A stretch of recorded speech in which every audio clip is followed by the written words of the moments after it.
They called him the Grim Reaper, the most powerful mafia boss in New York, the kind of man who could make the entire underworld tremble with nothing more than a single glance. But on that day, he walked through the gates of an elementary school because a lunchbox filled with eggs had been thrown into the trash, and because a 7-year-old girl was crying in the bathroom. No one could have imagined that this tiny, orphaned child would do what the whole world could not: make the Grim Reaper want to live like a human being. In New York, there are names people only dare whisper in the dark, and Conrad Steele was one of them. At 33 years old, he sat at the summit of the Steele Industries empire, one of the largest real estate and investment corporations in the city. But that was only the polished shell shown to the public. Behind the skyscrapers that bore the Steele name, he controlled more than half of New York's underground operations. The nickname Grim Reaper was not some rumor passed around in fear. It was a title carved out by the lessons he had taught anyone reckless enough to challenge him. People said that if his eyes locked onto someone, that person would forget how to breathe.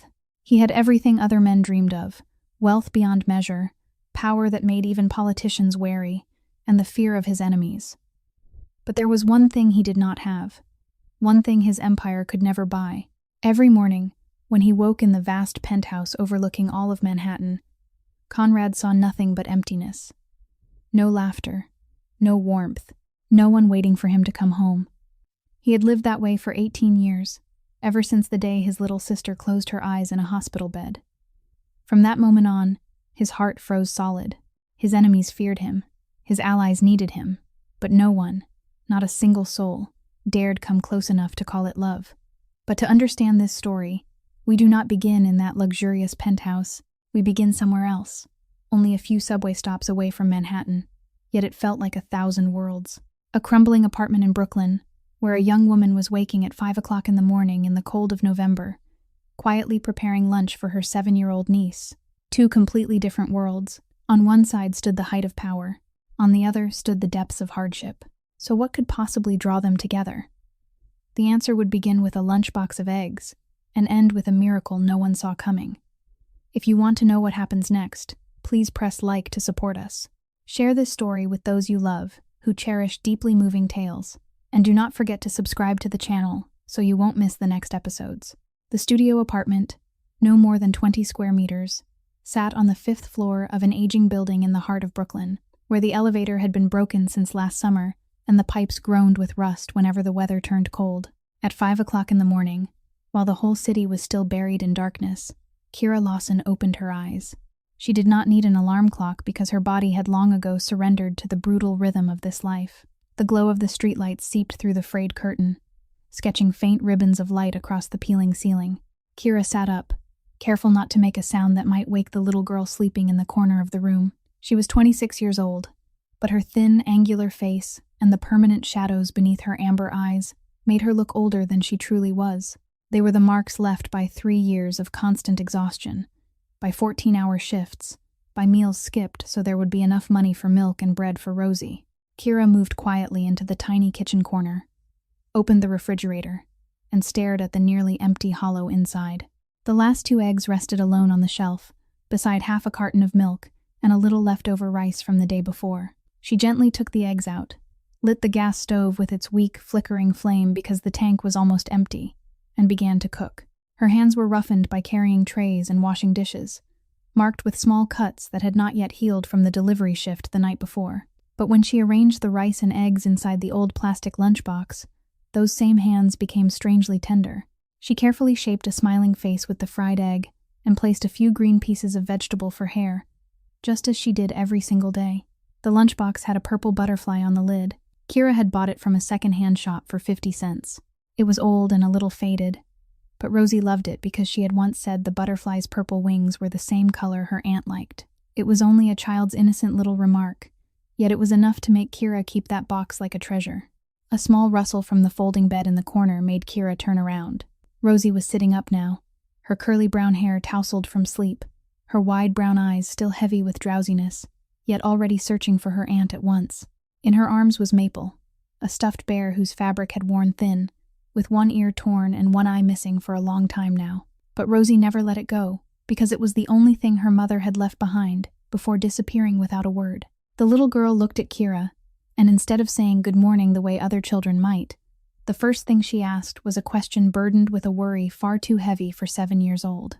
"Are you tired from waking up so early?" Kira turned back to her and forced a bright smile, even though her eyes still stung from lack of sleep. "I'm fine. There'll be lots of customers today, so I'll get good tips. Tonight we'll go have ice cream, all right?" Rosie nodded, but her eyes did not light up the way another child's might at the mention of ice cream. She had heard that promise many times before, and she was old enough now to understand that tips were not always enough, that Aunt Kira often gave up her own portion of food for her, that on the nights her aunt came home late from deliveries, sometimes she did not even have time to eat dinner at all. Kira was everything Rosie had in this world. Her father, Kira's brother, had died 3 years earlier from an overdose during the depths of his addiction. Her mother had vanished even sooner than that, walking away when Rosie was only 4, leaving behind nothing but Maple the stuffed bear and a child who could not understand why her mother never came home. Kira had been only 23 then, in her 3rd year of college, carrying the dream of becoming a teacher. She gave all of it up to take in her niece, because there was no one else. From that day on, she worked 2 jobs, waiting tables by day, making deliveries across Brooklyn by night, sleeping an average of 4 hours a day, and never once complaining. Before leaving the apartment, Kira passed the door and saw the white paper taped to the outside. Her heart tightened at once. An eviction notice for 3 months of unpaid rent, with only 3 days left before the deadline. She tore the paper down quickly, folded it, and shoved it into the pocket of her coat before Rosie could see it.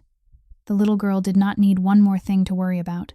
The 2 of them stepped outside and began the 15-minute walk to school through the biting cold of November. Rosie held tightly to Kira's hand, her tiny steps hurrying to keep pace with her aunt's longer stride. With her other hand, she clutched the butterfly lunchbox against her chest, as though it were the most precious thing in the world.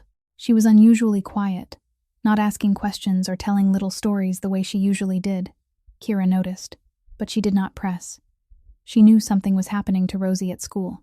The child had not spoken of it, yet in recent nights she had startled awake from sleep again and again. When they reached the gates of public school, 187, Kira knelt down, so she was level with her niece's eyes.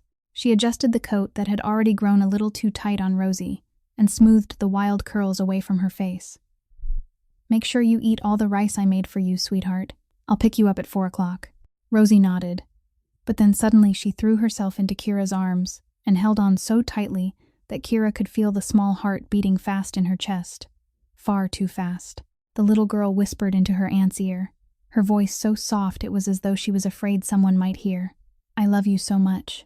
Kira wrapped her arms around her niece, and at once her heart grew heavy with a nameless dread. She did not understand why Rosie had said those words like someone saying goodbye. "I love you too. I'll come get you this afternoon." Rosie let go, walked through the school gates, then turned back and waved one last time. The smile on her lips was strained, and in her brown eyes there was something Kira could not read. Kira stood there watching until the small figure of her niece disappeared completely behind the school doors. She did not know that this was the last peaceful morning they would ever have. In only a few more hours, everything would change forever. The cafeteria at Public School 187 was always as noisy at lunchtime as a crowded little market. Children's laughter and chatter rose in waves, trays and utensils clattered against one another, and the smell of pizza and French fries drifted through the room from the serving line. Long tables stood in rows, each one claimed by a different circle of friends. Little groups gathered together to share food and stories. But in the farthest corner of the cafeteria, where the light was dimmer than everywhere else, Rosie sat alone. She chose that spot because no one paid attention there. No one asked why she had no friends. No one stared too long at the clothes she wore, clothes that had already begun to look a little worn. Rosie set the butterfly lunchbox on the table and slowly lifted the lid with her small hands, and the moment she saw what was inside, her brown eyes lit up as if 1,000 stars had suddenly come alive. Neatly packed white rice rested inside, and on top of it lay a fried egg cut into the shape of a smiling face, with 2 little strips of green vegetables for hair, just as always.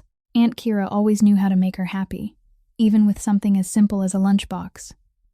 Rosie picked up her chopsticks, and a small smile curved softly across her lips. At least for this one moment, she felt as though her aunt were right there beside her. But that quiet moment of peace did not last long. A tall figure suddenly stepped into the light and blocked it, throwing a shadow over Rosie's table. She looked up, and her heart clenched the instant she saw who was standing there. Damon Cross, 17 years old, nearly 6 feet tall, with slick blonde hair and cold blue eyes inherited from his mother. He was the son of Principal Miranda Cross, and he knew exactly what that meant in this school. Damon attended the high school next door, but he often wandered into the elementary cafeteria under the excuse of visiting his mother. Everyone knew the real reason. He liked the feeling of being feared and admired by children smaller and younger than himself. Behind Damon stood 3 or 4 boys his age, each wearing the same air of smug cruelty. Damon looked down at Rosie's lunchbox, and the corner of his mouth curled into a mocking grin. "Hey, look at this, guys. The orphan girl is eating leftovers." Laughter burst from Damon's friends. A few children at the nearby tables began turning to look, curious to see what was happening. Rosie lowered her head and tried to focus on her lunchbox as if she had heard nothing at all, but Damon had no intention of stopping. He leaned down, his voice loud enough for the whole cafeteria to hear. "Is your family so poor you can't even buy a sandwich? Or did you pull that out of the trash?" The laughter spread wider now, not only from Damon's friends but from other tables as well. Rosie felt her face burn. Her trembling hands pulled the lunchbox closer as though she were protecting something precious. Tears pressed against her eyes, but she bit down hard on her lip and held them back. She did not want to cry in front of them. She did not want them to see that they had won. And then came the sharp sound of high heels striking the tile floor, step after measured step, steady as a drumbeat. The crowd parted almost automatically, making way for the woman approaching. Miranda Cross, 45 years old, the principal of Public School 187, appeared in all her usual cold authority. Her platinum blonde hair was swept into a flawless knot without a single strand out of place. Her expensive gray suit fit her perfectly, and her blue eyes, the very same shade as her son's, swept across the cafeteria with clear annoyance. "What is that smell?" Miranda wrinkled her nose and searched for the source of what she clearly found offensive. Her gaze landed on the open lunchbox on Rosie's table, and her carefully shaped eyebrows lifted. She stepped forward, each stride sounding like a sentence being handed down. "What is this?" Rosie's voice shook, so faint it was almost impossible to hear. "Ma'am, it's rice my aunt made for me." Miranda looked down at the little girl with the same expression people reserved for something filthy stuck to the bottom of a shoe. "Your aunt? You don't even have proper parents?" The words cut through Rosie's chest like a knife. She opened her mouth, wanting to explain, but her throat tightened so fiercely that not a single word came out. Miranda did not wait for an answer. She picked up the lunchbox with 2 fingers as if it were something disgusting, her face twisted with disdain. "This kind of food stinks up the whole cafeteria. It is not suitable for my school." Rosie jumped to her feet and reached out as though to take the lunchbox back. "Please. That was made for me by my aunt. Please don't throw it away." But Miranda did not even look at her. She strode across the room toward the trash can in the corner of the cafeteria, and before the eyes of hundreds of students, she dropped the butterfly lunchbox inside. The sound of plastic striking metal rang through the sudden silence. "Go tell whoever is raising you that this is a school, not a refugee camp." Miranda turned back, her voice cold as ice. "Next time, if you want lunch, buy food from the cafeteria like normal children do." Damon let out a loud laugh, and it was like a signal for the entire room. Snickering broke out everywhere, fingers pointing, whispers hissing from table to table. Rosie stood frozen in the middle of the cafeteria, her eyes wide as she stared at the trash can where her lunchbox now lay, the one with the purple butterfly wings. The meal Aunt Kira had gotten up at 5 o'clock that morning to make, the smiling egg face. All of it was mixed now with garbage. Tears began to spill down Rosie's cheeks, but she did not cry out loud. She had learned long ago how to suffer in silence. Around her, the laughter went on, and the mocking eyes remained fixed on her. Rosie could not bear it anymore. She turned and ran from the cafeteria as fast as she could. She ran down the hallway, her vision blurred with tears, clutching Maple tightly against her chest, as if the worn, stuffed bear were the only lifeline she had left in the world. She did not know where she was running. She only knew she had to get away from that place, had to find somewhere to hide. At last, Rosie slipped into the girls' bathroom at the end of the hall, shut herself inside one of the stalls, and locked the door. She curled up on the cold tile floor, hugging Maple against her chest, and this time, she cried.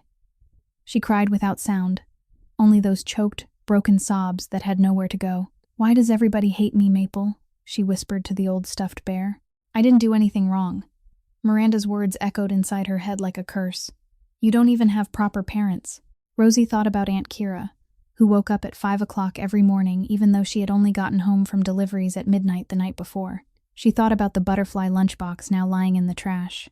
She thought about her aunt's smile that morning when she had promised they would get ice cream that evening, and she cried even harder. Outside the stall, a knock came at the bathroom door. Teachers had realized she was missing and had started searching for her. "Rosie, sweetheart, are you in there? Are you all right? Open the door, please." But Rosie did not answer. She did not want to talk to anyone. She only wanted to be alone, to cry, to pretend the world outside did not exist. 30 minutes passed, then an hour. Rosie still did not come out of the bathroom. Outside, the teachers began to panic for real. They called the only guardian listed in Rosie's records, a single phone call that would set in motion a chain of events no one could have imagined. Martha's diner was always packed in the early afternoon. The smell of hot coffee mingled with the scent of toast and bacon, filling the cramped little space. Kira wove between the tables with a heavy tray balanced in her hands, trying not to bump into anyone while her mind kept calculating whether today's tips would be enough to buy more milk and eggs for the coming week. Just then, the phone in her apron pocket began to vibrate. Kira glanced at the screen, and her heart tightened the instant she saw the number from Public School 187. She quickly set the tray down on the nearest counter, her trembling hand reaching for the phone. A woman's voice came through from the other end, full of worry and urgency. "Miss Lawson, I'm Rosie's homeroom teacher. We have a serious problem." Rosie is in emotional shock. She's locked herself in the bathroom and hasn't come out for more than an hour. Kira's heart seemed to stop. The world around her suddenly went silent. The noise of the diner, the sound of customers talking and laughing, all of it vanished, leaving only the anxious voice in the phone and the wild pounding of her own heart. "What happened to my niece?" Kira's voice came out raw and strained. "We don't know exactly. It seems something happened in the cafeteria at lunch, but Rosie won't talk to anyone. Can you come right away? She needs you." Kira ended the call, her hand shaking so badly she nearly dropped the phone. Martha, the owner of the diner, a 60-year-old woman with silver hair and kind eyes, saw at once that something was terribly wrong.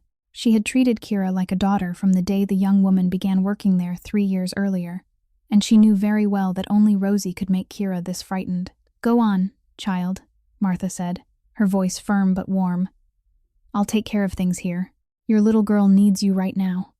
Kira pulled off her apron in a rush, not even stopping to say thank you, and ran outside. She had no money for a taxi, no car, no one she could call for help. All she had were her own feet, and the fear burning through her second by second. Kira ran the whole way from the diner to the school, her breathing ragged in the biting cold of November. Her worn sneakers pounded against the sidewalk, sweat breaking across her forehead even though the air was freezing. In her mind there was only one thought, spinning over and over without end. "Rosie, are you all right? I'm coming. Are you all right?" As she rounded the corner near the school, her mind racing, Kira collided hard with a tall figure in a dark suit. She nearly fell, but a strong hand caught her arm for a fleeting second. She mumbled a frantic "I'm sorry" without looking up, and kept running, unaware of the eyes that followed her figure. When she reached the school, Kira did not wait for anyone to guide her. She rushed straight inside, across the yard, down the hallway, to the girls' bathroom, where several teachers were standing in worry.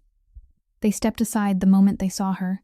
Kira knelt in front of the locked bathroom stall, her voice trying to stay gentle even though her heart was pounding wildly. "Rosie, it's me. I'm here now. Can you open the door for me?" A silence followed, long enough to feel endless. Then came the soft click of the lock, and the door slowly opened. Rosie stood there, her small face drenched in tears, her swollen eyes red and puffy, her arms wrapped around Maple as though that old stuffed bear were the only thing keeping her from falling apart. She didn't say a word. She only threw herself into Kira's arms and cried, not loud sobbing, but broken, choking cries, full of hurt and humiliation, as though she had held it all in for far too long and could only let it go now. Kira held her niece tightly, rubbing her back, trying to comfort her even while panic tore through her own chest. "What happened to you? Tell me, sweetheart." Rosie couldn't speak in full sentences. Fragments of the story came out between sobs. Lunchbox, the older boy, the principal, trash can. Everyone laughed, and every one of those broken pieces cut into Kira's heart like a blade. She understood. The lunch she had gotten up at 5 o'clock to make. The butterfly lunchbox Rosie loved. The love she had poured into every grain of rice, every piece of fried egg. All of it had been thrown into the trash in front of the entire school as though it were garbage. Kira felt rage rise in her chest, hot and violent, fiercer than anything she had ever known. She took Rosie's hand, stood up, and walked toward the principal's office with long, determined steps that echoed down the hallway. No one dared stop her. Miranda Cross was seated behind her expensive oak desk when Kira pushed the door open without knocking. The principal looked up and did not bother to stand. Her eyes swept from Kira's head to her feet with open contempt. Old jeans, a wrinkled coat, hair falling loose from the run, sweat still clinging to her forehead. Miranda looked at her the way someone might look at an insect that had accidentally flown into her kingdom. "You owe my niece an apology," Kira said, her voice shaking with fury, but every word sharp and clear. Miranda arched one brow, her expression as though she had just heard something amusing. "An apology? For what exactly?" "You threw away her lunch. In front of the whole school." Miranda leaned back in her leather chair, folding her arms with a terrifying calm. "I was simply protecting the learning environment for my students. Food like that is not suitable for a respectable school." Kira clenched her teeth, struggling to hold back the anger threatening to explode. "That was the meal I cooked for my niece, with everything I had. With the last 2 eggs in the refrigerator." Miranda let out a dry little laugh, one that never reached her eyes. "Well, that is exactly the problem, isn't it? Who are you, really? You're not even the girl's mother." The words drove through Kira like a knife. She stepped forward once, her fists clenched so tightly her nails bit into her palms. But Miranda did not flinch. She even smiled, the smile of someone who knew she held every card in the game. "You should be careful, Miss Lawson. I could have that girl expelled any time I wanted. Do you really want to test me?" Kira went still. She looked into Miranda's cold eyes and realized a brutal truth. She had nothing to fight with. No money, no power, no connections. Nothing at all. She was only a poor woman trying to raise her niece on a waitress's wages and the money she earned from late-night delivery shifts. Miranda smiled with quiet triumph, knowing she had won. "I think we understand each other. You may leave now." Kira turned away and led Rosie out of the office with heavy steps. She didn't say another word because she knew that anything she said in that moment would mean nothing. Rosie held tightly to her aunt's hand, tears still clinging to her cheeks, silent as though she too understood that they had lost. Dusk had already begun to settle by the time the two of them stepped out through the school gates. Kira decided to take the shortcut through the alley behind the building so they could get home faster. She didn't know that decision would change their lives forever. Aunt and niece stepped into the dark alley, and in that darkness, someone was waiting for them. The alley behind the school was black as ink, lit only by 2 feeble street lamps at either end, each one casting down thin, fading strips of light. Kira led Rosie quickly along the familiar shortcut, the footsteps of aunt and niece echoing across the damp concrete still wet from the afternoon rain.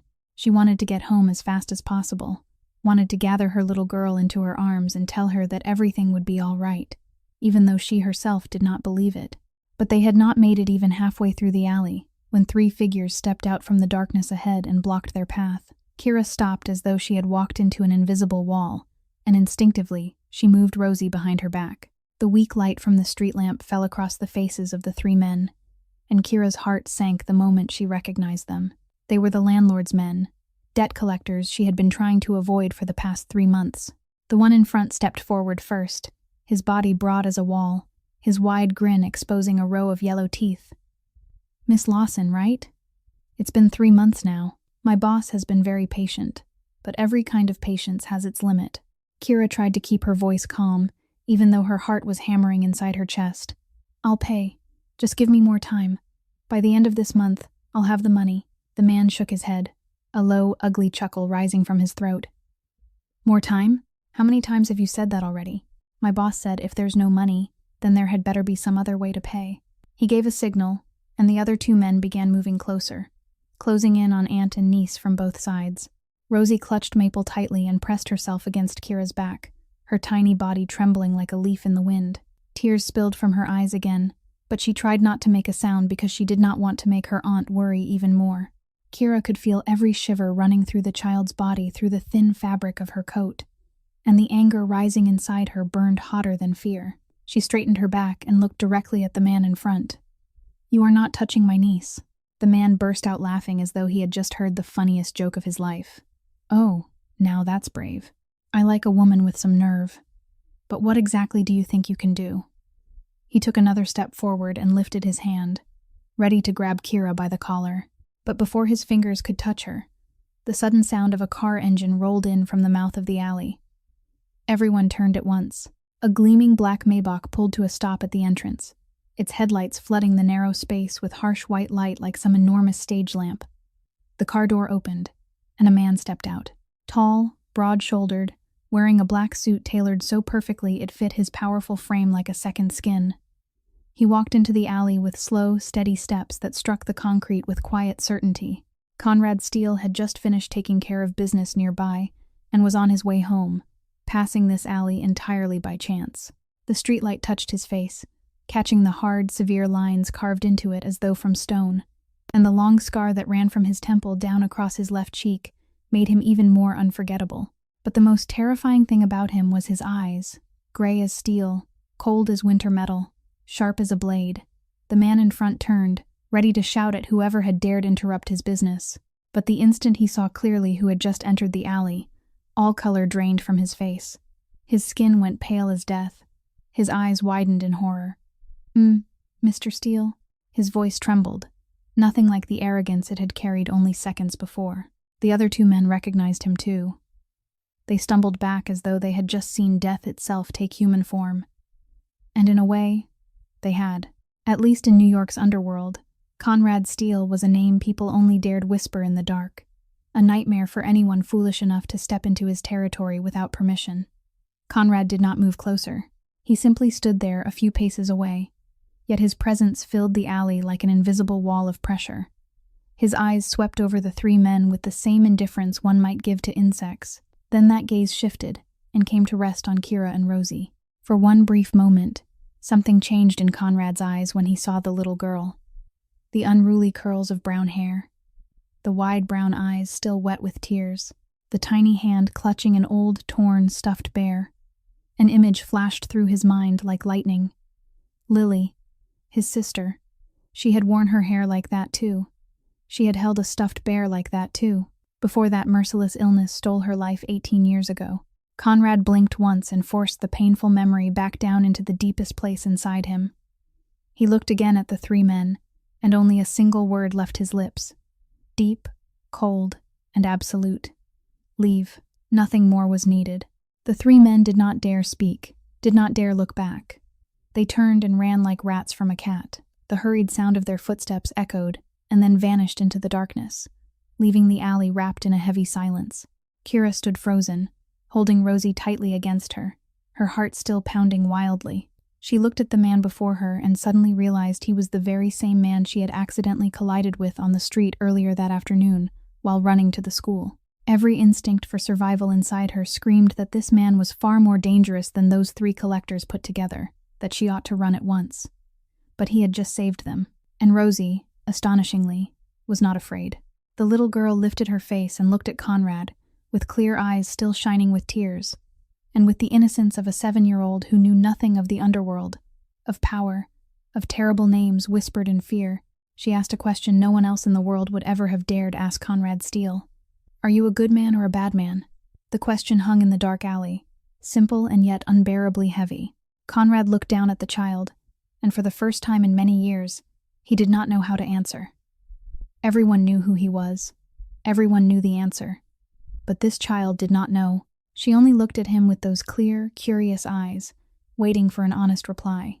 "No one has ever asked me that before," Conrad said, his voice low and strange enough that even he seemed startled to hear it.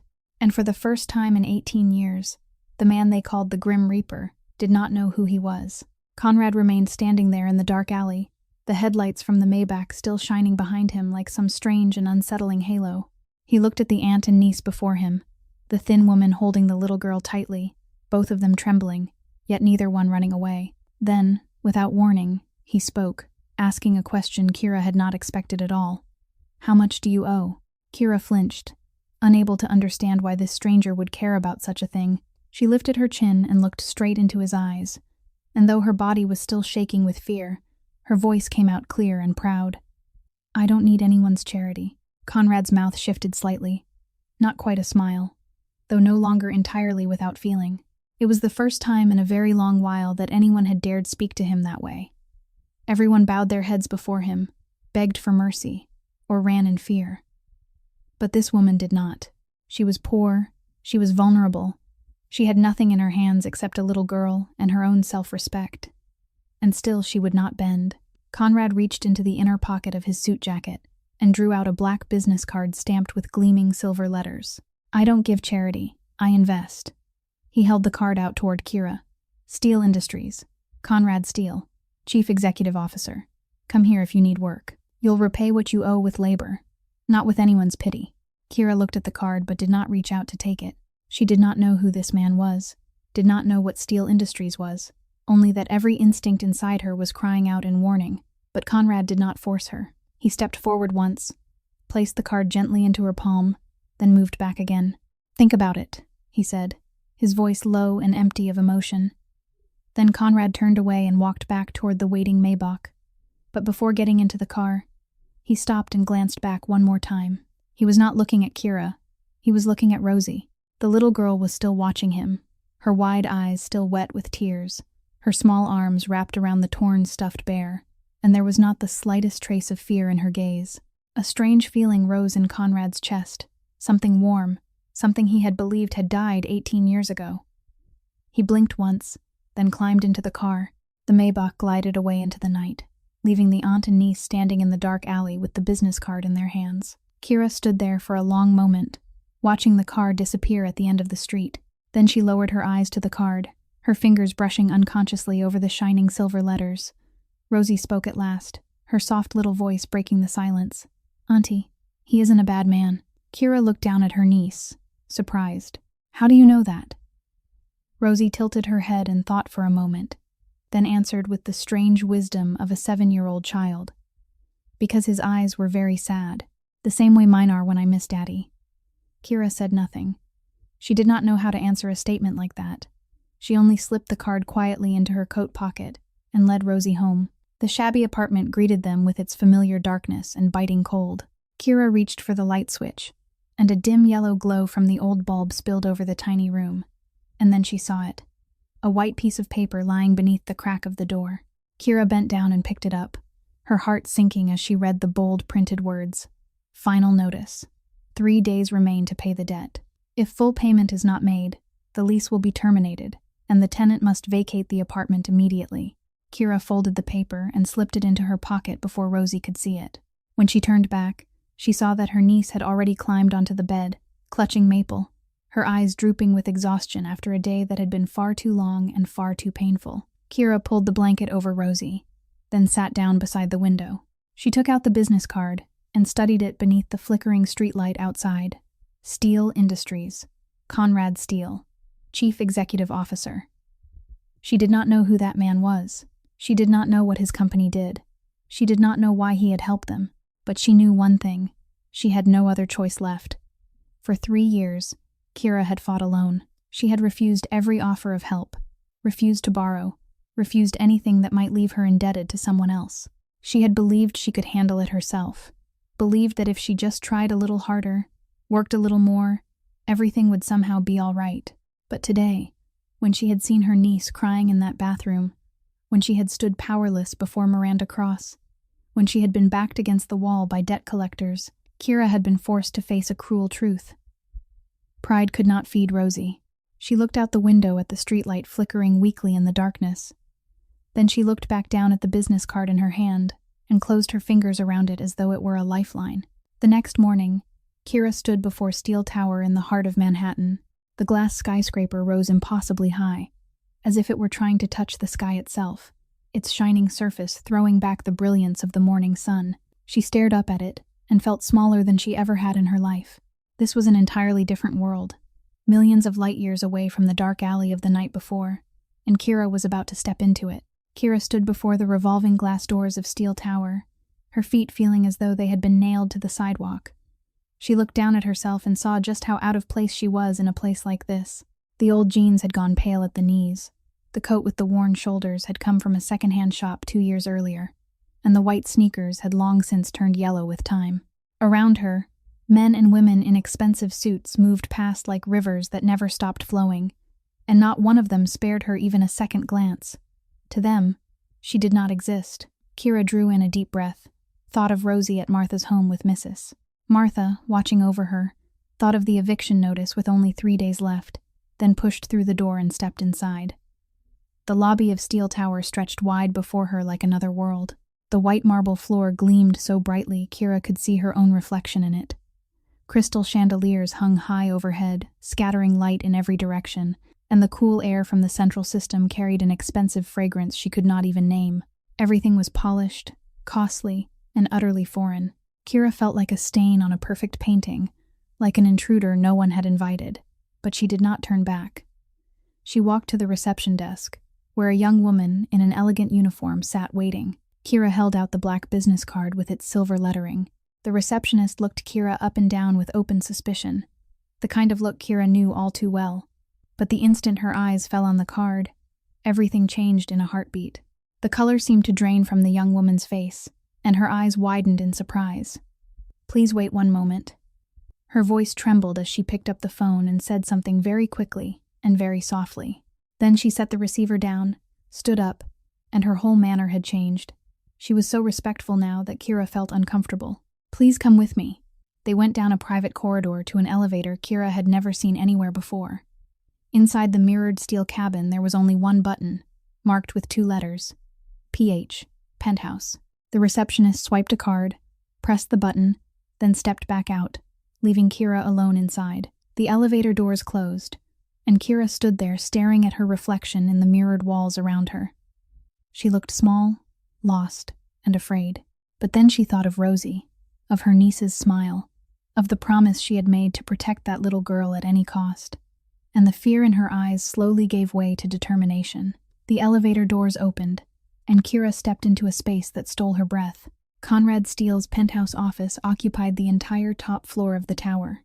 Reinforced glass stretched from floor to ceiling, offering a sweeping view of Manhattan spread out below like an enormous living tapestry. The furnishings were minimal, yet every piece spoke of immense cost, all of it in shades of black, gray, and steel.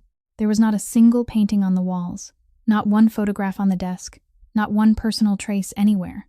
The room was cold and empty, exactly like the feeling she had sensed from its owner. Conrad sat behind a desk of dark walnut, his back to the windows. The morning sun formed a ring of light around him, leaving his face in shadow like some mysterious statue carved from darkness. "So you came." His voice rang out, low and untouched by surprise, as though he had known all along she would appear.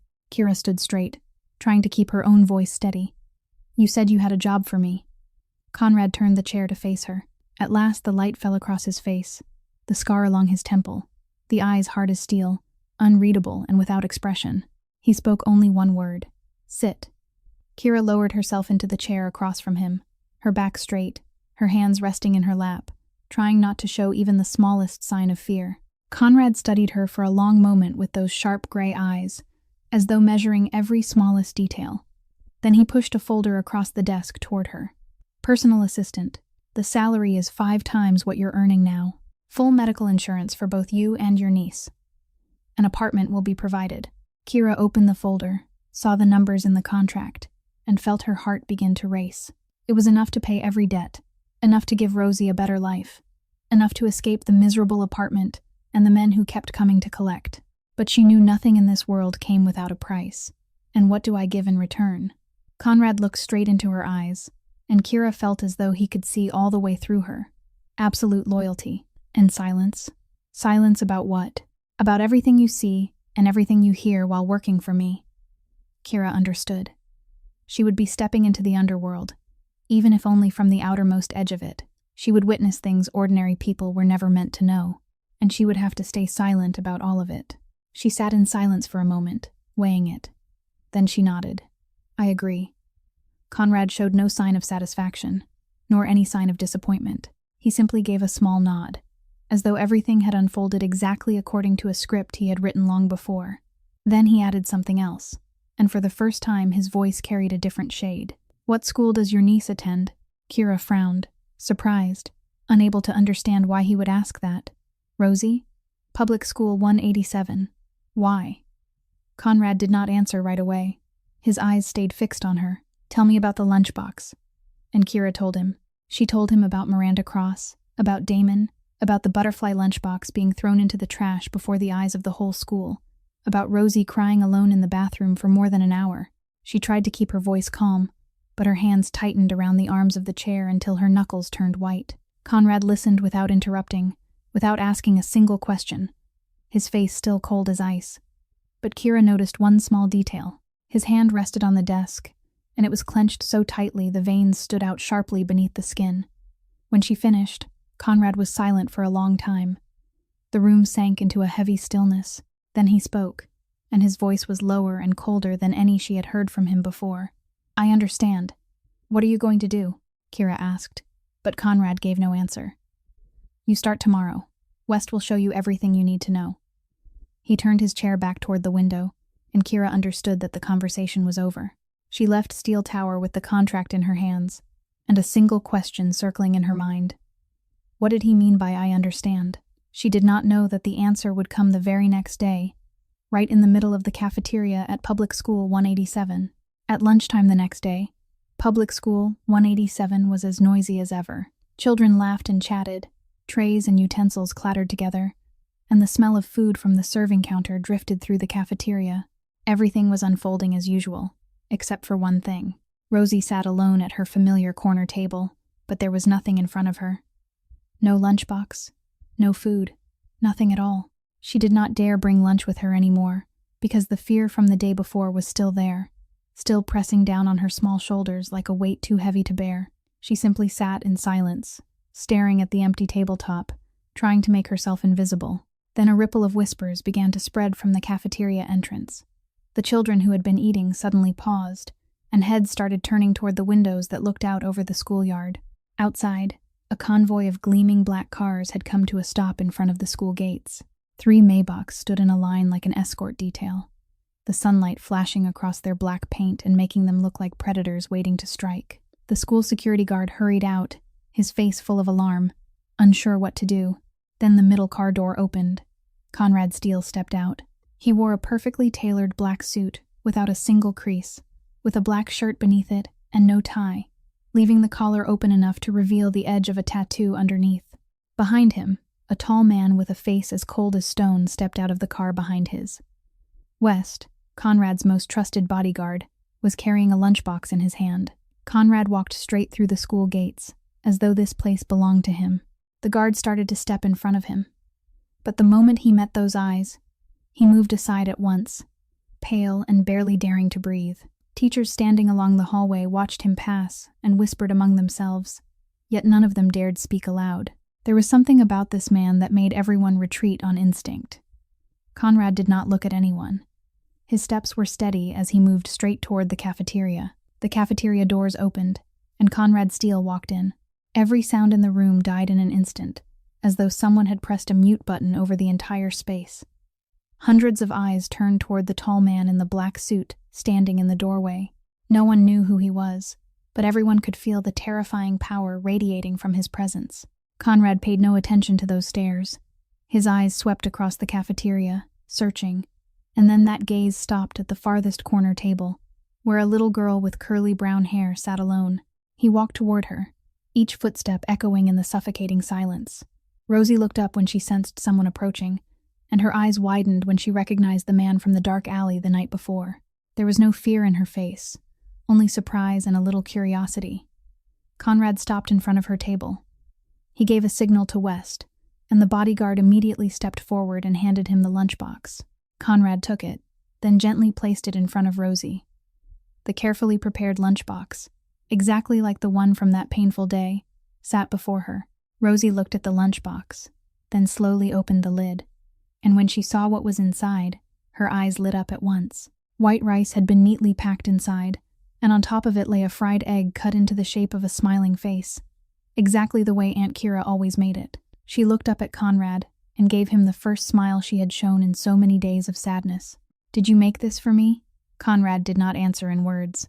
He only gave the slightest nod, and for one fleeting moment, Rosie could have sworn she saw the corner of his mouth lift ever so slightly. But that warm moment did not last. The sharp sound of high heels struck the tile floor in quick succession, coming closer and faster by the second.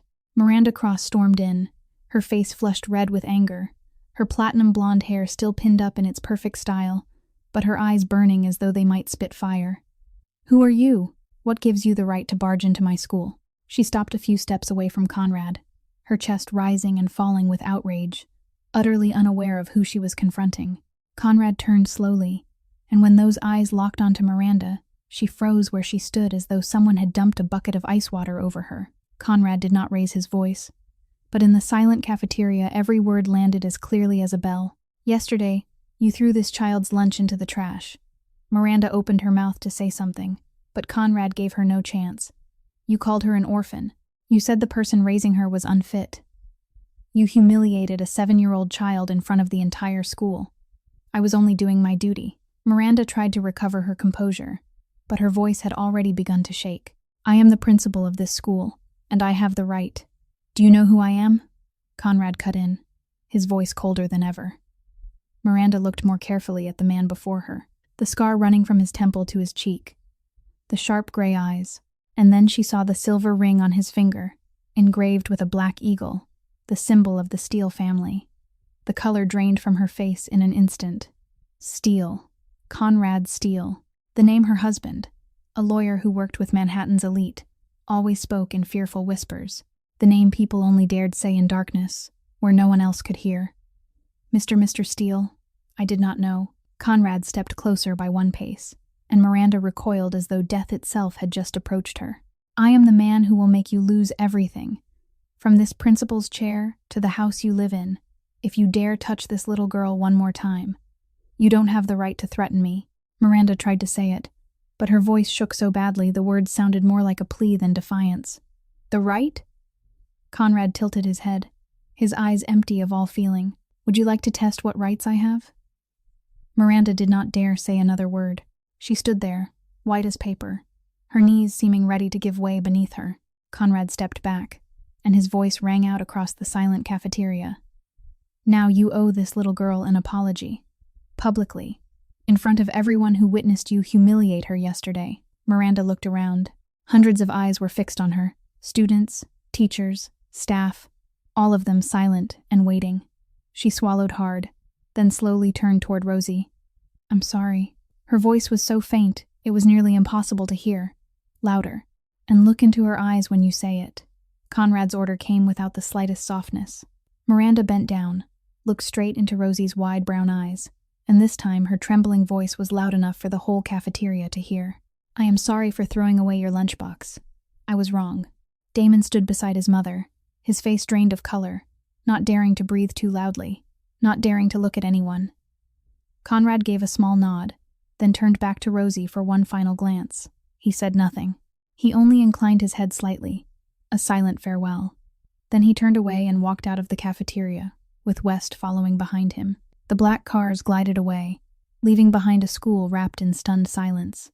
Rosie watched Conrad's figure disappear beyond the doors, her chopstick still in her hand. She did not fully understand everything that had just happened, did not understand why that terrifying principal had suddenly trembled with fear.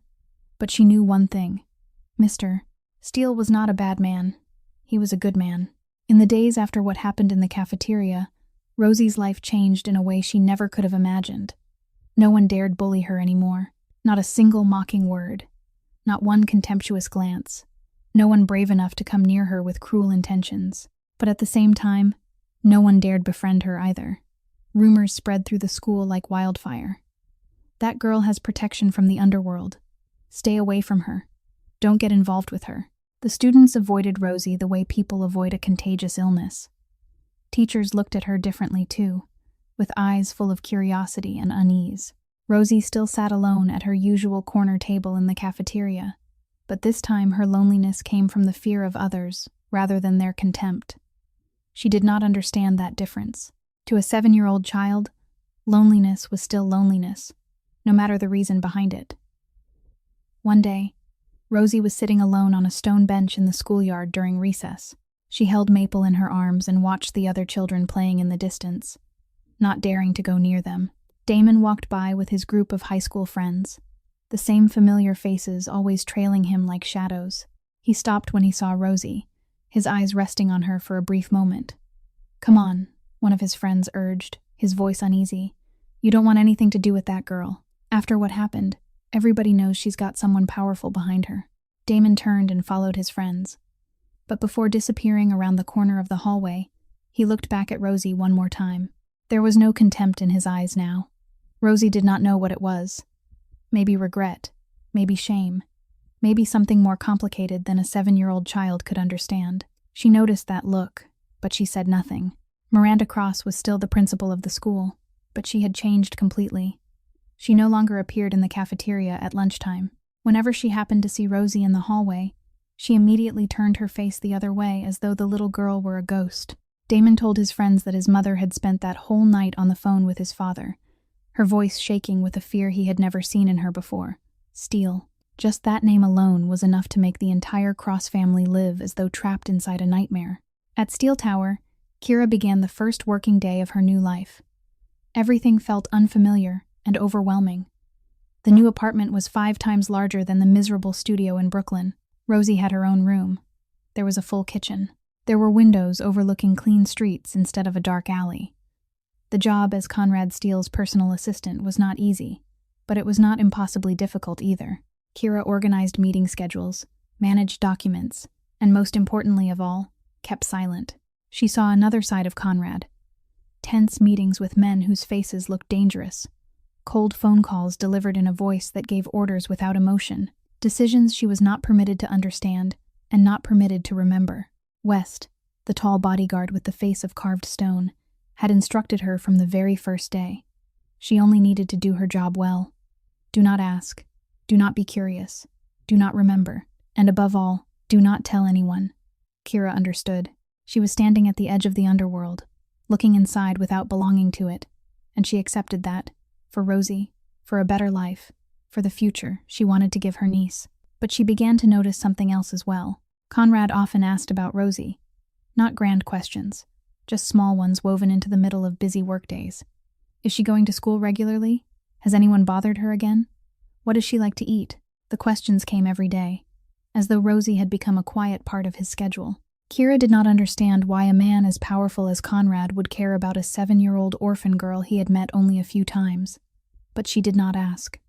She had learned how not to ask. Then that night came.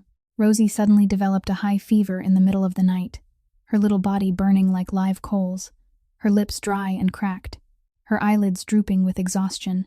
Kira panicked as she held her niece, not knowing what to do. The nearest hospital was a 30-minute walk away. She had no money for a taxi, no car, no one to call for help. She picked Rosie up in her arms, ready to run through the freezing winter night all the way to the hospital. But just then, her phone vibrated. Conrad's number. Kira answered in surprise, and before she could say a word, Conrad's low voice came through the line. "Come downstairs. The car is waiting." Then he hung up. Kira had no time to ask how he knew, no time to think. She carried Rosie down the stairs, and sure enough, the black Maybach was already parked in front of the building. Conrad was behind the wheel. Not West, but Conrad himself. "Get in." He spoke only those 2 words, then drove off into the night. Conrad drove through the empty streets of New York at midnight, saying very little, his eyes fixed on the road ahead. Kira sat in the back seat holding Rosie in her arms, her own tears threatening to fall from sheer worry. Rosie drifted in and out of fevered sleep, but her tiny hand still clung tightly to Kira's shirt, as though she feared being abandoned even in her dreams.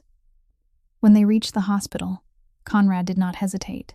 He stepped out of the car, opened the back door, and carried Rosie into the emergency ward. He did not say who he was. He did not need to introduce himself, but the way the hospital staff reacted made it clear they knew exactly who stood before them. Rosie was taken to a private room immediately, and the best doctor on call was summoned despite the hour being well past midnight. After the doctors had begun caring for Rosie, Kira stepped into the hallway and was surprised to see that Conrad was still there. He sat on a plastic hospital chair, his back against the wall, his eyes fixed on the empty space before him. "Why haven't you gone home? It's very late," Kira asked softly. Conrad did not look at her. "I can stay here." Kira said nothing more. She sat down in the chair beside him, and the two of them remained there in silence. Time passed. 2 in the morning. 3, 4.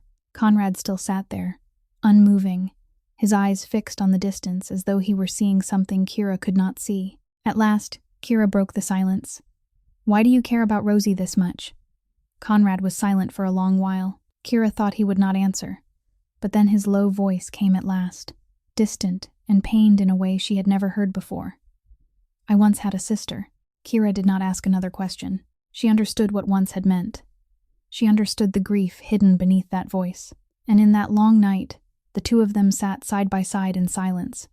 Yet the distance between them seemed to grow a little smaller. The next morning, Rosie opened her eyes. Her fever had broken, and the brown of her eyes was clear again, though she still looked tired. She glanced through the glass of the hospital room and saw Conrad sitting in a chair in the hallway, his head bowed in a restless sleep. "Auntie, did Mr. Steele sit there all night?" Rosie asked in a weak little voice. Kira nodded, her own eyes red from staying awake. "Yes, he stayed here all night."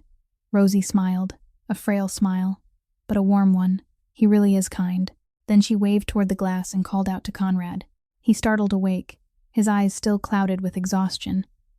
But when he saw Rosie smiling and waving at him, something shifted across that cold face. Conrad stepped into the room, and for the first time, he smiled. Not the crooked, mocking half-smile people were used to seeing, but a small smile, fleeting, yet real. The smile of a man who had forgotten how to smile a very long time ago. At the far end of the hallway, West stood watching everything. He watched his boss sit beside the bed of a 7-year-old child, listening while she talked about her stuffed bear named Maple, about how Maple liked honey and was afraid of thunder. Conrad Steele, the man they called the Grim Reaper, was smiling and nodding as though stories about a stuffed bear were the most important things in the world. And West found himself wondering, who was Conrad Steele becoming? 2 weeks passed, and everything seemed to be slowly getting better. Rosie had fully recovered from her illness and was going to school every day again with the butterfly lunchbox that no one dared touch now. Kira was working at Steele Tower, and her life was more stable than it had ever been, with a new apartment, a new job, and a future no longer threatened by eviction notices slipped under the door. Conrad Steele remained cold and terrifying to the rest of the world, but with Rosie, he was different. Every weekend, he sent a car to bring aunt and niece to the penthouse at the top of Steele Tower. Rosie ran laughing through the enormous rooms, her bright little voice echoing off the glass walls and expensive furnishings, a sound that place had not heard in many years. Conrad sat on the sofa, watching her play with Maple, and every so often the corner of his mouth lifted without his even realizing it. But happiness never lasted forever, especially not for those who had humiliated Miranda Cross. The principal could not forget the shame of that day in the cafeteria, the way she had been forced to bow her head and apologize to a 7-year-old child in front of the entire school. She hired a private investigator to look into Conrad Steele, wanting to know who he really was and why he was protecting Rosie Lawson. And she found the answer. Steele Industries was only a cover. Conrad Steele was not merely the chief executive officer of a real estate empire. He was the head of New York's criminal empire, the man who controlled more than half of the city's illegal operations. Miranda smiled with vicious satisfaction when she read the investigator's report. This was the weapon she needed to reclaim her power, to drive that hateful child out of her school. She began whispering the information to influential parents, letting it slip as though it were only a rumor she had happened to hear. And like fire meeting gasoline, the story spread through the school in only a few days. Rosie Lawson is protected by New York's Mafia boss. Her guardian works for criminals. That girl is dangerous. Our children are not safe. The parents panicked. They called one another, demanded an emergency meeting, and insisted something had to be done immediately. Some wanted Rosie expelled. Others wanted the police called. Not one of them stopped to think that Rosie was only a 7-year-old child, innocent, untouched by any of the crimes adults were now laying at her feet. The auditorium at Public School 187 was packed that evening. Parents filled every row, and the air was stretched tight as a violin string about to snap. Miranda Cross stood at the podium, her face grave, but there was triumph gleaming in her eyes, impossible to hide. "I called this meeting because of a serious matter involving the safety of our children." Her voice rang through the silent auditorium. "As you all know, there is a student in this school with ties to dangerous elements of society. We have a responsibility to protect our children. A child like that should not be in this educational environment." Murmurs of agreement rose all over the room. Parents nodded, exchanging looks of fear and anger. Kira sat alone in the very last row, facing dozens of hostile stares fixed on her. She stood up, her voice trembling but fighting to remain steady. "Please listen to me. Rosie is only a 7-year-old child. She has nothing to do with any of the things you are saying. She is just an orphaned little girl trying to live a normal life." One parent rose to his feet, his face red with rage. "You brought crime into this school. Our children are not safe studying alongside that girl." Someone else shouted, "We have the right to protect our families.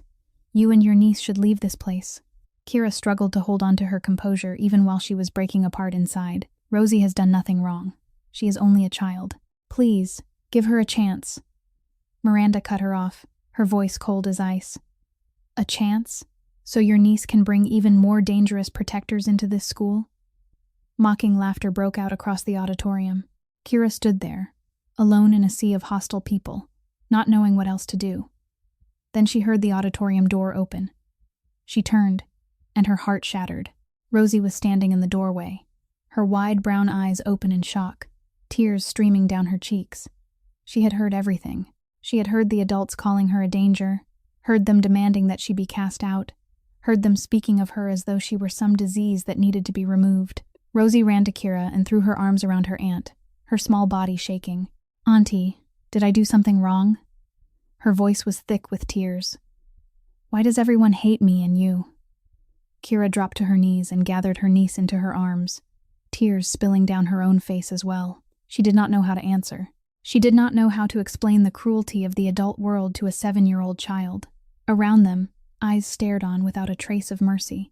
Miranda stood at the podium and announced in a voice full of triumph, "The final decision is that Rosie Lawson will be suspended until this matter is resolved."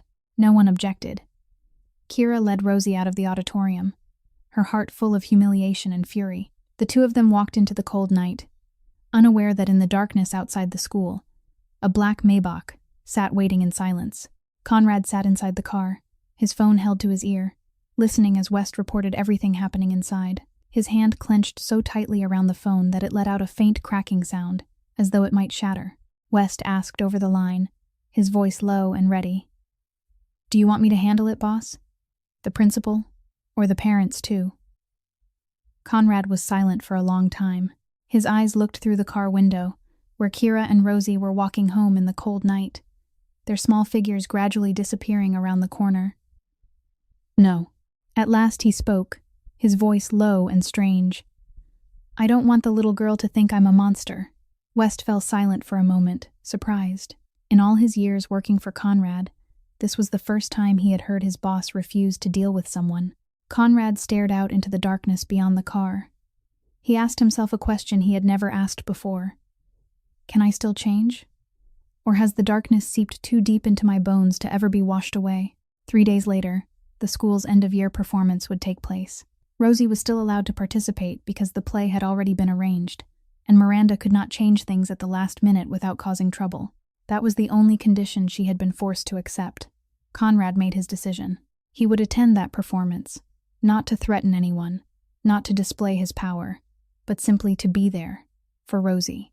The auditorium of Public School 187 on that Friday night was overflowing with the spirit of celebration.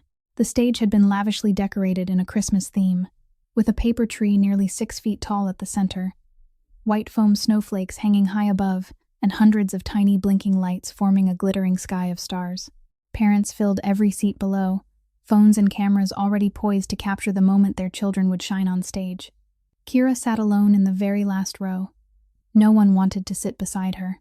The chairs on both sides of her remained empty, like an invisible quarantine zone the other parents had created without speaking. She tried not to notice the cold stares, the whispers behind her back.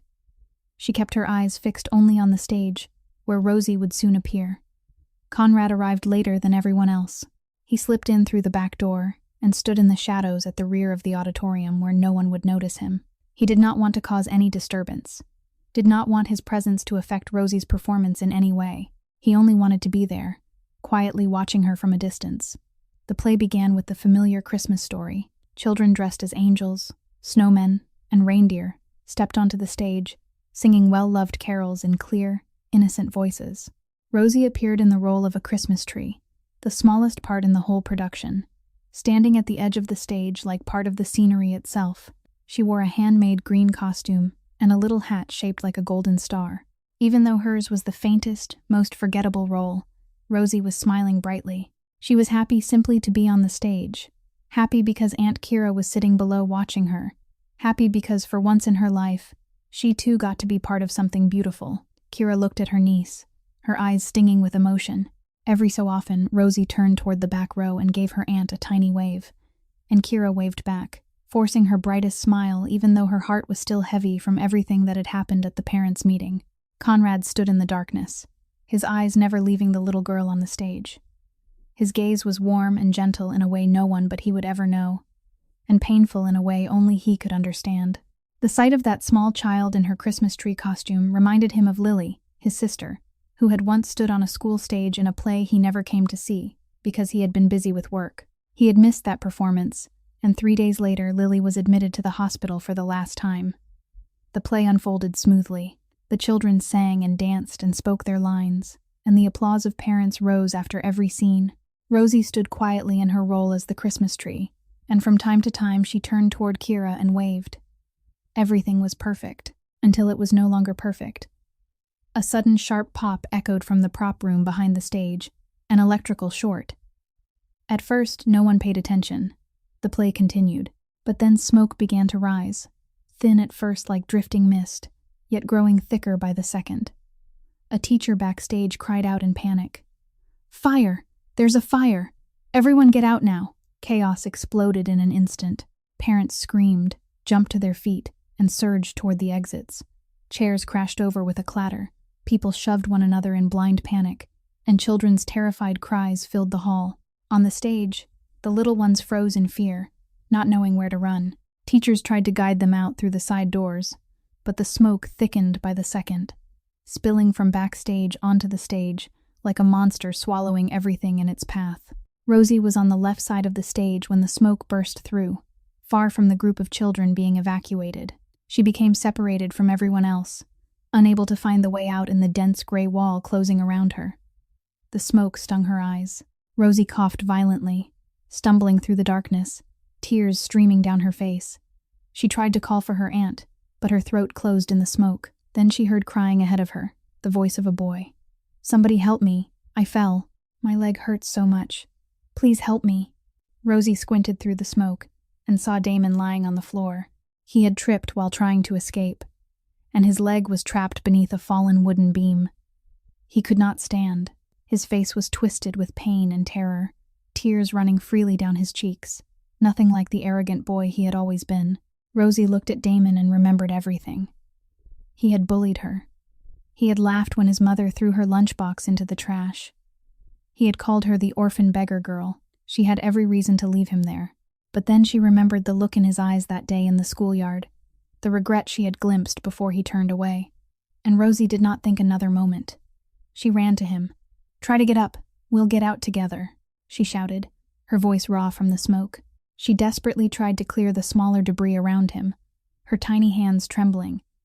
She refused to leave his side, shouting for help until her voice grew hoarse in the thickening smoke. The smoke grew thicker and thicker, and both children coughed until they choked, tears pouring endlessly from their eyes. Rosie felt as though her lungs were about to burst, but she did not run. She did not leave Damon behind. Outside the auditorium, Kira tried to fight her way back toward the stage to find Rosie, but the panicked crowd shoved her backward. She screamed, cried out her niece's name, tried to force her way through, but the stream of people was like a tidal wave carrying her farther away. "Rosie! Rosie! Has anyone seen my little girl?" The firefighters had not yet arrived. The smoke was getting thicker by the second, and no one dared go inside. Conrad saw everything from the back of the hall. He heard someone shout that 2 children were trapped inside, and he did not hesitate for even a second. He tore off his suit jacket and flung it aside, then charged through the crowd, rushing in the opposite direction.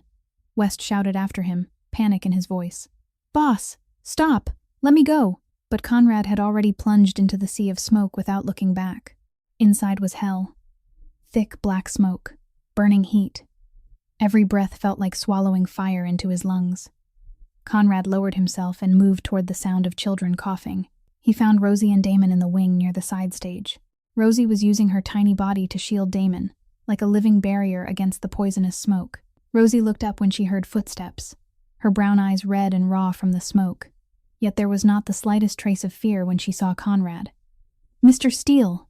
Save my friend first. He's hurt." Conrad looked at the child, and his heart clenched as though something inside him had been crushed. In the middle of fire, in the middle of mortal danger, this 7-year-old child was still thinking of someone else before herself. He said nothing. He lifted both children into his arms, one in each arm, then turned and ran for the emergency exit. Behind him, the fire erupted more violently. A heavy wooden beam from the ceiling crashed down. Conrad had no time to dodge. He turned his back to shield the children, and the beam slammed into his shoulder, sending pain through him like 1,000 needles piercing flesh. He gritted his teeth, swallowed the groan, and kept running. The emergency door was ahead now, light pouring through it like a halo.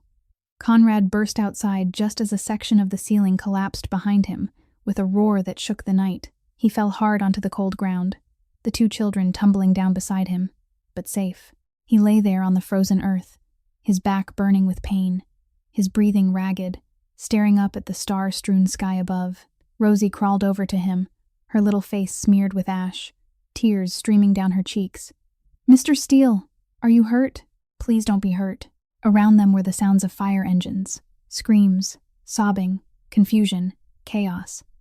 But Conrad heard none of it except the voice of the little girl, and for the first time in his 33 years of darkness, he felt that he deserved to be called a good man. Fire engines came roaring in, hoses blasting powerful streams of water into the flames raging inside the auditorium. Ambulances filled the schoolyard, their red lights spinning through the darkness like beacons in a storm. Paramedics ran back and forth, checking the injured and lifting them onto stretchers. Conrad lay on one of those stretchers, his back burning from the flaming beam that had struck him, his shoulder injured and throbbing so sharply that every movement felt like a blade cutting into flesh. The medics tried to wheel him toward the ambulance, but Conrad refused to go.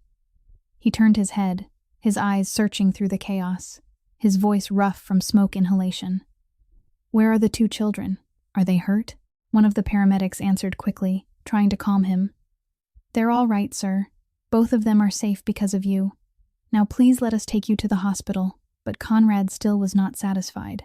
He tried to sit up despite the pain, his eyes continuing to search until he finally saw Rosie nearby, while a medic examined her. She was not seriously hurt, only coughing from the smoke and marked by a few minor scratches. The instant Rosie's eyes met Conrad's, she pulled free from the medic's hands and ran to his stretcher. "Mr. Steele," Rosie cried, tears streaming down her soot-smeared face. She grabbed Conrad's hand and held on tightly, refusing to let go. "I'm going with you. I don't want you to go alone." The paramedics looked at one another, unsure what to do. They knew exactly who the man on the stretcher was. The silver ring engraved with the eagle on his finger had already told them everything. No one dared stop a child who wanted to go with Conrad Steele. "Rosie," Kira's voice broke through the chaos from somewhere in the crowd. She had been searching frantically for her niece ever since the fire began, and when she saw Rosie clutching Conrad's hand beside the stretcher, she ran toward them as though she had wings. Kira dropped to her knees beside the stretcher and wrapped her arms around both Rosie and Conrad at once, not caring about his injuries or the eyes around them. Tears would not stop falling from her face, and her voice shook with emotion. Thank you for saving her. Thank you." Conrad looked at her, and though his eyes were exhausted, a faint spark still flickered there. His voice was weak, but there was enough strength left in it to tease. "This is the first time you've called me by my name." Kira let out a laugh through her tears, a soft laugh in the middle of that shattered night. She did not deny it. She did not explain. She only held his hand more tightly. Then another cry rose from the other side of the schoolyard. "Damon, my son, where are you?" Miranda Cross came running, her face pale as death, her platinum blonde hair falling loose in total disarray. Nothing at all like the cold and arrogant woman she usually was. She had heard there was a fire, and that children had been trapped, and she had run from home in complete panic. The moment she saw Damon sitting on a stretcher nearby with his leg bandaged, she collapsed to the ground and threw her arms around him, sobbing uncontrollably. "My son, are you hurt? I was so terrified." Damon clung to his mother, tears streaming down the cheeks of the 17-year-old boy. His voice trembled, stripped of every trace of arrogance. "Mom, Rosie saved me. I fell and couldn't get up. The smoke was too thick. I thought I was going to die. But Rosie, she didn't run away. She stayed and tried to save me." Miranda lifted her head and looked toward Rosie, who was standing beside Conrad's stretcher. The little girl she had humiliated in front of the whole school. The one whose lunchbox she had thrown into the trash. The one she had called an orphan from some refugee camp. The child she had tried to drive out of the school. The child she had organized an entire parents' meeting to destroy. That little girl had saved her son. Then Miranda's eyes shifted to Conrad, the man lying wounded on the stretcher. The man whose life she had tried to ruin by exposing who he truly was. The man who had thrown himself into a wall of fire to save 2 children, one of them her son. She could not say a word. All she could do was stand, walk over to Conrad's stretcher, and bow her head deeply. "I am sorry." Her voice trembled and broke. "I was wrong about everything. I judged you wrongly, judged Rosie wrongly, judged everything wrongly. I do not deserve forgiveness." Conrad looked at her and said nothing. He did not need her apology. He did not care about her regret. He cared only that Rosie and Damon were both safe. Miranda turned to Rosie and lowered herself until she was level with the little girl's eyes. Tears streamed down the face of the woman who had once been the proudest person in the school. "You saved my son. I don't even know what to say. I treated you so terribly, and still you." Rosie looked at her with clear eyes that held not even a trace of bitterness. She tilted her head and spoke with the innocence only a 7-year-old child could have. "Please don't be sad anymore. Damon is my friend. Friends are supposed to help each other." Miranda burst into sobs. It was the first time in years that she had cried for real, not out of anger or wounded pride, but out of shame and regret. Damon walked over to Rosie, his leg still hurting, but he forced himself to stand straight. His eyes were red, and there was no arrogance left anywhere in his face. "I'm sorry." His voice came out hoarse. "I'm sorry for everything. I was awful. I bullied you. I laughed when my mom threw away your lunch. I didn't deserve for you to save me." Rosie tilted her head and looked at him. "I already forgave you." Damon stared at her, confused. "Why?" "I made you cry." Rosie smiled, a warm, pure little smile in the middle of that shattered night. "Because anyone can change. Mr. Steele told me that." Damon looked toward Conrad on the stretcher, then lowered his head deeply. "Thank you for saving me. I'll never forget this." Conrad only gave the slightest nod and said nothing. But for the first time, there was something warm inside those cold eyes. The ambulance took Conrad to the hospital, and Kira and Rosie were allowed to ride along. Before the doors closed, Rosie held tightly to Conrad's hand, her voice small and worried. "You're going to get better, right?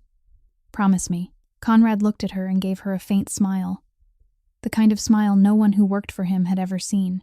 "I'll be all right, don't worry." The ambulance pulled away, siren wailing through the night. At the hospital, Conrad was rushed into emergency care to treat the burns on his back and the injury to his shoulder. The doctors said he was lucky the beam had struck his shoulder instead of his head, because otherwise he would not have survived. Conrad did not care about his injuries. The first thing he asked when he woke after treatment was about the children. "They're fine," the doctor answered. "Neither one is seriously hurt, thanks to you." That night, Conrad lay in a private hospital room, his back wrapped in bandages, his shoulder secured in a sling.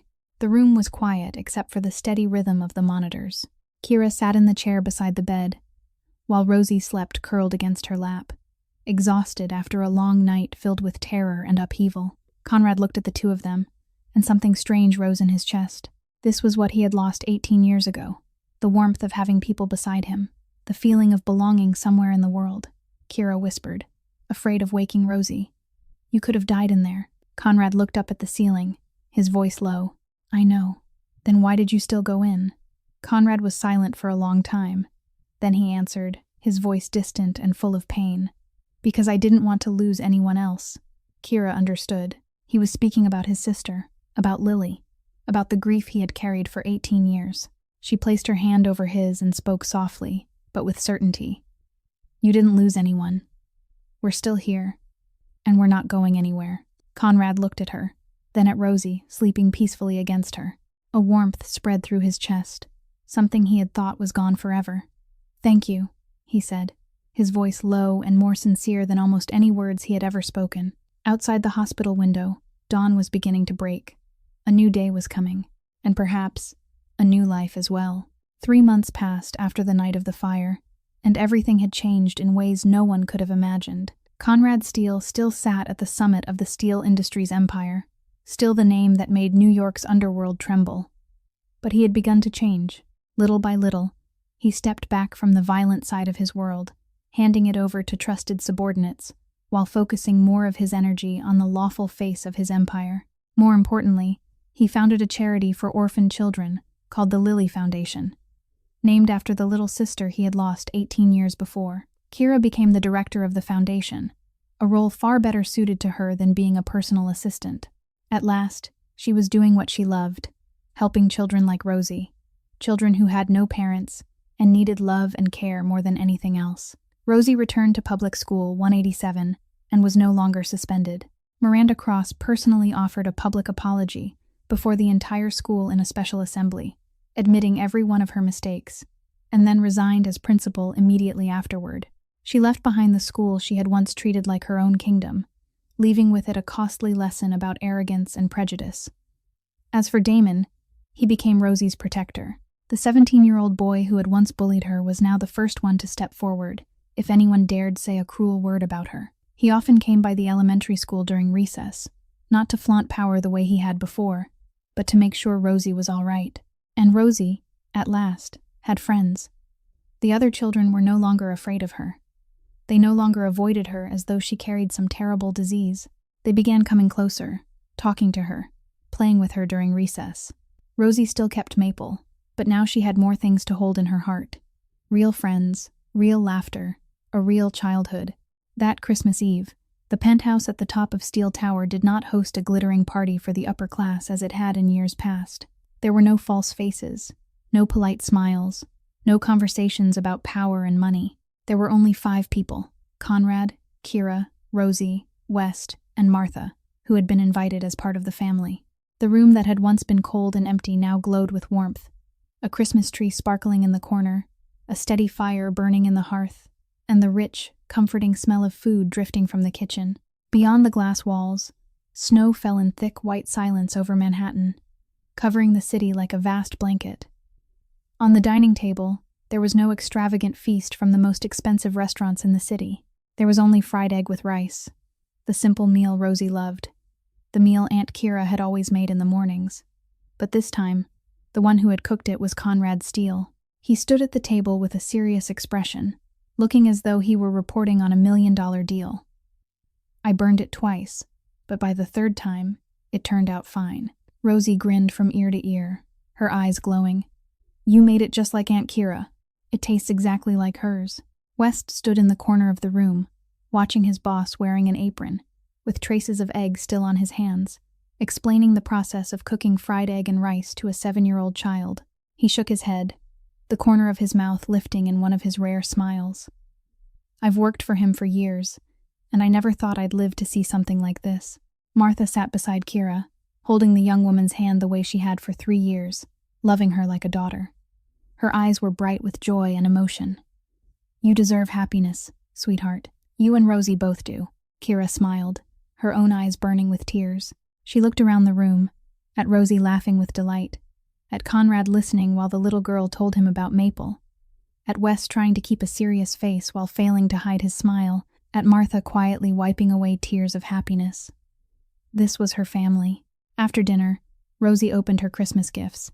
She tore through the red wrapping paper and let out a cry of delight when she saw a new stuffed bear, with soft white fur and round black eyes. But she did not abandon Maple. She placed the old worn bear beside the new one and hugged them both tightly to her chest. Now I have 2 friends, Maple and my new one. They're going to be best friends forever. Conrad looked at her, and something strange rose inside his chest. Happiness. The very thing he had believed was lost to him forever from the day Lily died. The very thing he had thought he did not deserve.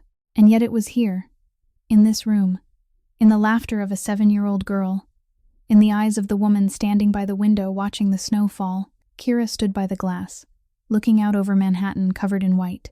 Conrad came to stand beside her, and the two of them remained there in silence. "I do not deserve this," Conrad said, his voice low and sincere. "Not this room, not Rosie, not you. I have done too many terrible things." Kira turned to him and looked straight into his eyes.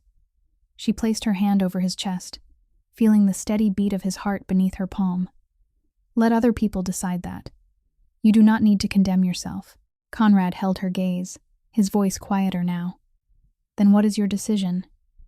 Kira smiled, her amber eyes glowing beneath the Christmas lights. She looked into his eyes no longer cold the way they had been the day she first met him, but warm and gentle in a way perhaps only she could see. "I think you do deserve it." Conrad said nothing. He only placed his hand over hers, holding it gently as though he feared she might disappear. Rosie ran over and squeezed herself between them, taking both her aunt's hand and Mr. Steele's. She looked up at them, her eyes shining with pure happiness. "This is the most beautiful Christmas I've ever had. I have Auntie, I have Mr. Steele, I have Martha, I have Mr. West, I have Maple and my new friend too. I'm so happy." Conrad looked down at the child, then at Kira, then around the room where the people he loved were gathered together. For the first time in all 33 years of his life, he felt that he belonged somewhere. Outside the glass walls, Manhattan lay covered in white beneath the night sky. Inside the penthouse, the fire burned warmly in the hearth. Laughter echoed through the room, and a new family had come into being. Not through blood, but through choice, through love, through shared moments. Conrad Steele, the man once called the Grim Reaper, had found the one thing his empire could never buy with money: a family.